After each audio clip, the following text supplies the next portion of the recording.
Olá, nós somos os alunos da turma 2404 do Colégio da Polícia Militar do Estado do Tocantins. Nós vamos apresentar sobre o capítulo 16 do livro, que trata sobre os anfíbios. Meu nome é Lídia Queiroz. Meu nome é Giovana Moraes. Renildo Souza. Guilherme Carvalho. Fernando Vieira. Tomás Neto. Clara Elias. E Bruno Centenário.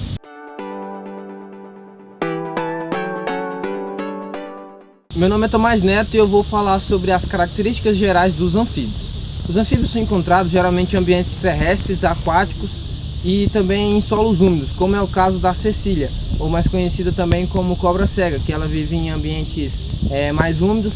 As pererecas e as rãs vivem em um solo mais terrestre, mais seco, e as salamandras, que não podemos deixar de citar como um anfíbio que também vive em ambientes mais aquáticos.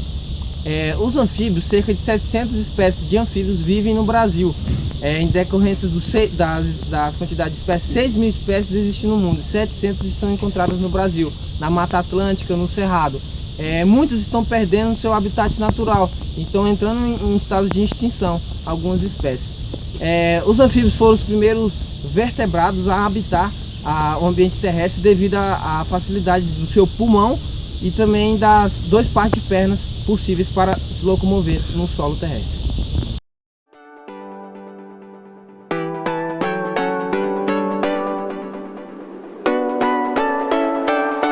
Meu nome é Renildo Souza e eu vou falar sobre a evolução dos anfíbios. Há milhões de anos atrás, os peixes possuíam nadadeiras robustas com estrutura óssea próprias para a locomoção terrestre. Uma prova disso é o peixe tictálico. Ele é mais ou menos um peixe e mais ou menos um anfíbio. Ele tinha as 2 características. Além de brânquias e nadadeiras, ele possuía narinas e olhos acima do crânio. Aproximadamente há 370 milhões de anos atrás, que foi na era Devoniana, que eles passaram a se desenvolver, que era uma era quente e úmida.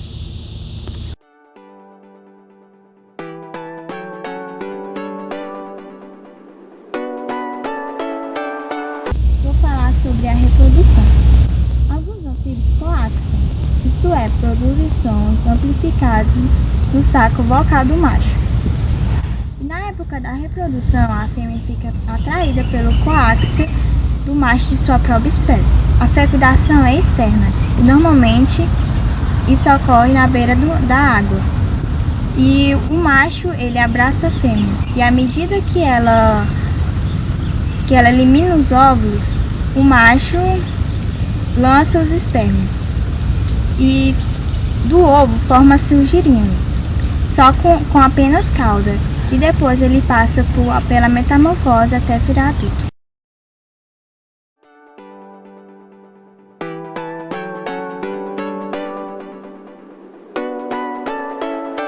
Meu nome é Fernando Vieira, eu vou falar sobre a circulação dos anfíbios. Os anfíbios eles têm a circulação fechada porque o sangue circula dentro dos vasos. E a circulação desse tipo de animais ela é incompleta porque ela se divide em 2, átrios e ventrículos. O coração dos anfíbios se divide em 3 partes. Eles se dividem em 3 partes, 2 átrios e 1 ventrículo.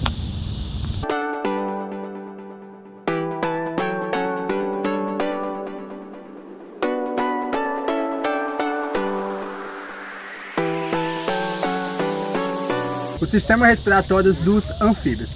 Os anfíbios, como quando larvas, que é os girinos, eles têm uma respiração branquial, que é igual à dos peixes.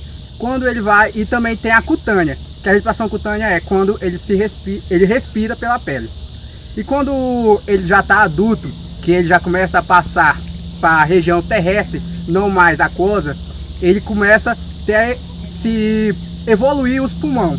Só que o sistema pulmonar dele ele é mais fraco, mais simples do que de qualquer outro animal normal. E ele também, para ajuda, ele absorve a respiração cutânea, que é pela pele também. As características da cutânea é quando a pele dele é úmida, do animal é úmida.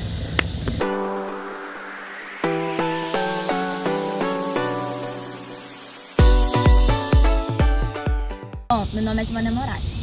Os anfíbios são carnívoros que se alimentam de minhocas, insetos e aranhas de outros vertebrados. Os sapos caçam insetos em pleno voo. A língua desses animais alcança grandes distâncias. Além de ser pegajosa, é facilitador na captura da presa. Eles também possuem um estômago bem desenvolvido, produz substâncias capazes de digerir cascas de insetos.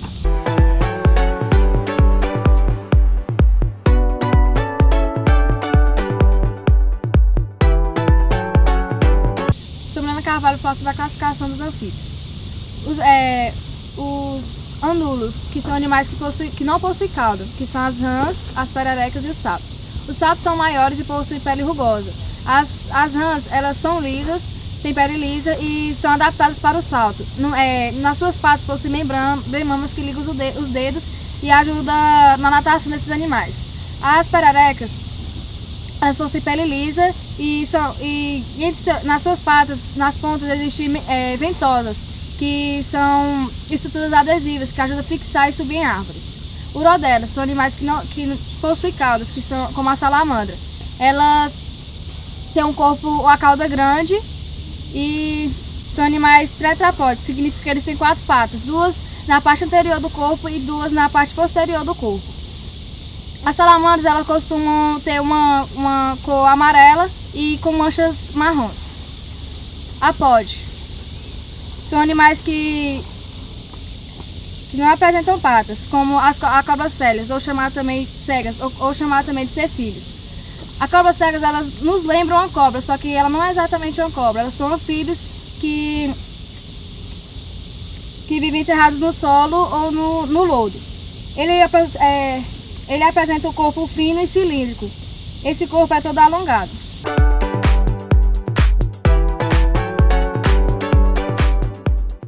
Os anfíbios, eles não possuem nenhum tipo de pelo e nenhum tipo de escama. Eles são conhecidos como animais pecilotérmicos. No caso, eles não conseguem manter a temperatura do corpo deles constante. Eles são os famosos animais sangue frios.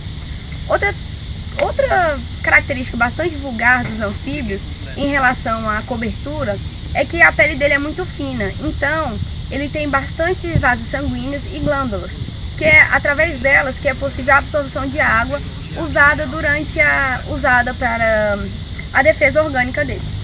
Metamorfose dos anfíbios.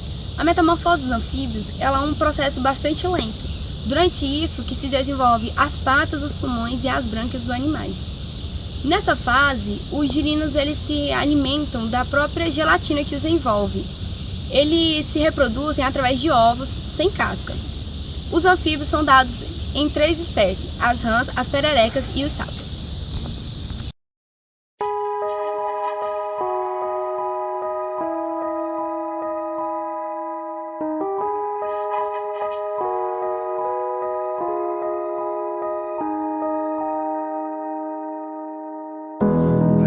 You've been missing, where you been all this time?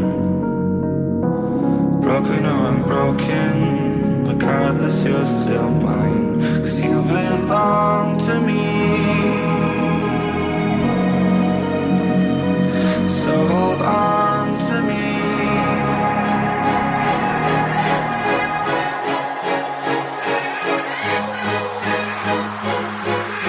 You're the only one.